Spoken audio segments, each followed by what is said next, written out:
Good morning to all of you, welcome to my channel. आप सभी dictation regular basis पे लिखें और विदाउट स्किप किए हुए डेली डिक्टेशन लिखें, और साथ ही साथ आप डिक्टेशन मेल एंड फीमेल दोनों वॉइस में लिखें, क्योंकि एग्जाम में हमें पता नहीं होता है कि किस वॉइस में डिक्टेशन आने वाली, डिक्टेटर कौन होगा, मेल या फीमेल। तो आप दोनों वॉइस में प्रैक्टिस करके चलिए, क्योंकि आपको आदत हो जाएगी फिर दोनों वॉइस में लिखने की, तो आपको एग्जाम में प्रॉब्लम नहीं होगी कि कोई भी डिक्टेटर बोले तो हम किसी भी डिक्टेटर की वॉइस में डिक्टेशन लिख सकते हैं। इसलिए दोनों वॉइस में डिक्टेशन में प्रैक्टिस कीजिए, दोनों ज़रूरी है। किसी भी वॉइस में डिक्टेशन आ सकती है एग्जाम में, इसलिए दोनों वॉइस की प्रैक्टिस करके रखिए। और साथ ही साथ डिक्टेशन लिखने के बाद उसे पीडीएफ से चेक करें। पीडीएफ के लिए आप मुझे मेरे टेलीग्राम चैनल पे ज्वाइन कर सकते हैं। टेलीग्राम पे आप सर्च करेंगे स्टेनो विद श्रद्धा, तो चैनल का नेम शो हो जाएगा, वहाँ से आप उसे ज्वाइन कर सकते हैं। वहाँ पर आपको इम्पोर्टेंट आउटलाइंस और डेली डिक्टेशन की पीडीएफ मिलेगी। और साथ ही साथ और भी स्टोरी से रिलेटेड कुछ इन्फॉर्मेशन लेने के लिए आप जो है मेरे ब्लॉग चैनल को विजिट कर सकते हैं, वहाँ पे आपको स्टेनो से रिलेटेड कुछ इन्फॉर्मेशन मिल जाएगी। सो डिक्टेशन स्टार्ट करते हैं। डिक्टेशन स्टार्ट होगी 5 सेकंड बाद, जिसकी स्पीड रहेगी 100 वर्ड पर मिनट। स्टार्ट। सनिया की 20 कंपनियां 50% से अधिक सिंगल यूज प्लास्टिक कचरे के लिए जिम्मेदार हैं। ऑस्ट्रेलिया की एक शोध रिपोर्ट में यह तथ्य भी सामने आया है कि 90% प्लास्टिक कचरा 100 कंपनियां तैयार कर रही हैं। ऐसी ज़्यादातर कंपनियां एशिया, यूरोप, अमेरिका जैसे महाद्वीपों में स्थापित हैं। ये कंपनियां उत्पादन और उत्सर्जन से होने वाले पर्यावरणीय संकट के लिए पूरी तरह जिम्मेदार हैं।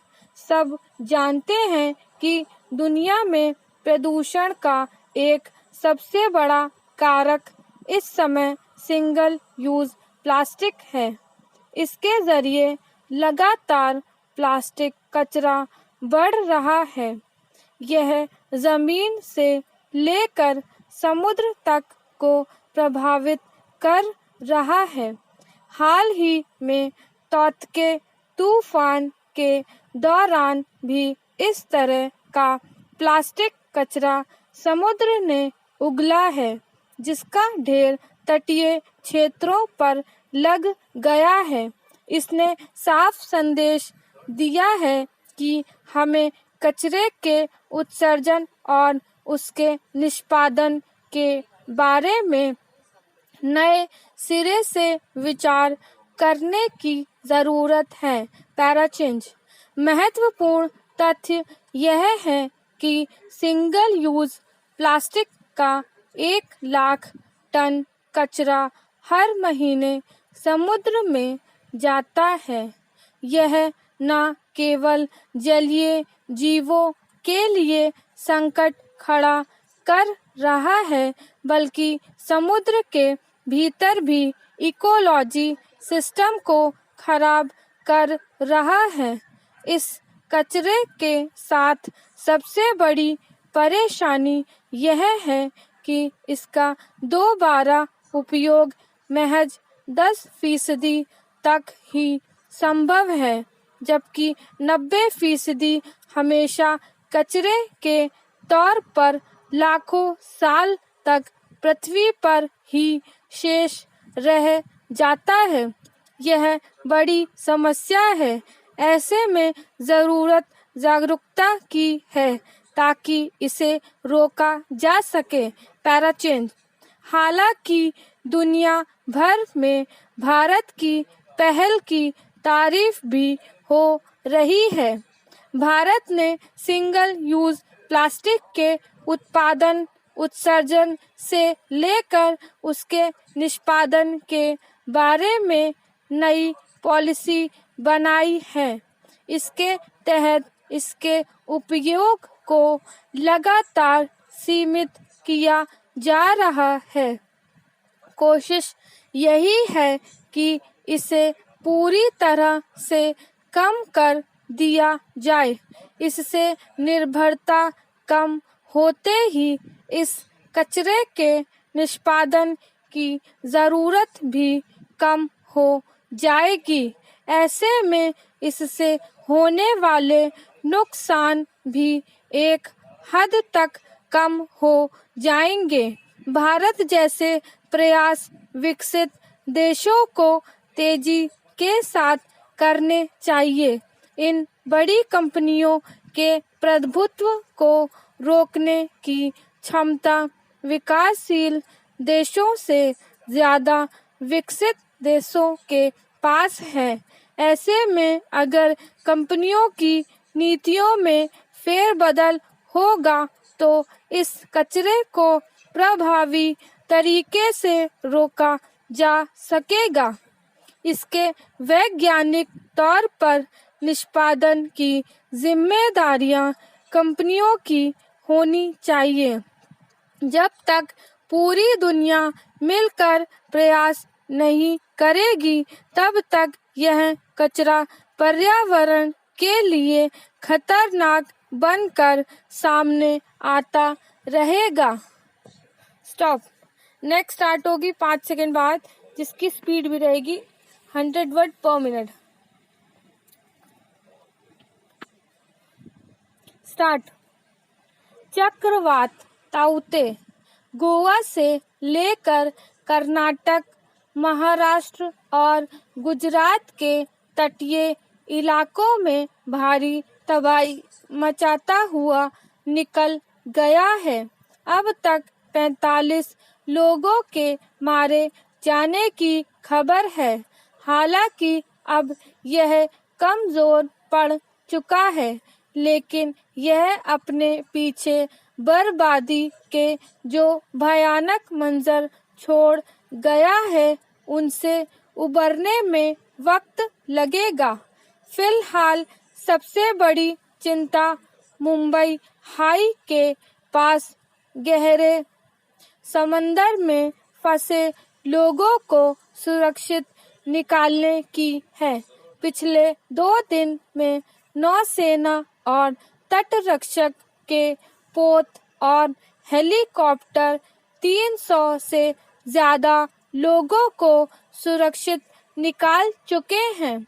22 लोगों के शव मिल चुके हैं, पर अभी भी बाकी 65 लोगों की कोई खबर नहीं मिली है।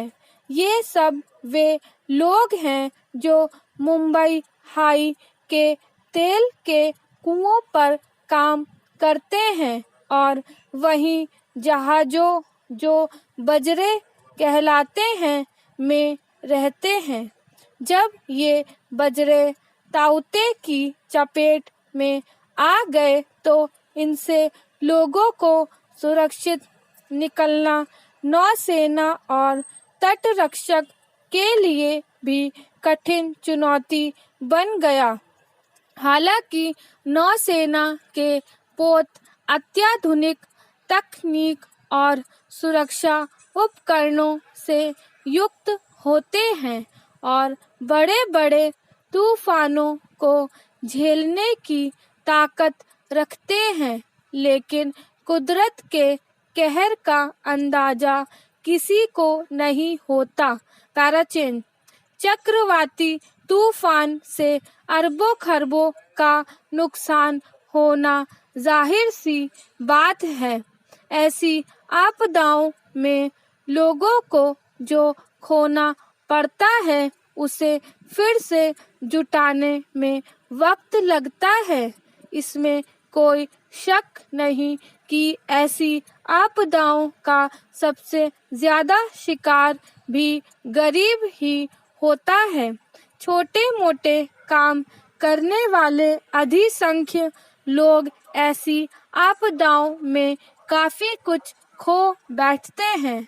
तटीय इलाकों में रहने वालों की आजीविका मछली पालन, नारियल की खेती और पर्यटन आदि पर ही निर्भर होती है। आसपास के ज्यादातर घर भी कच्चे ही होते हैं। ऐसे में तूफानी लहरों से क्षण भर में ही सब कुछ छिन जाता है।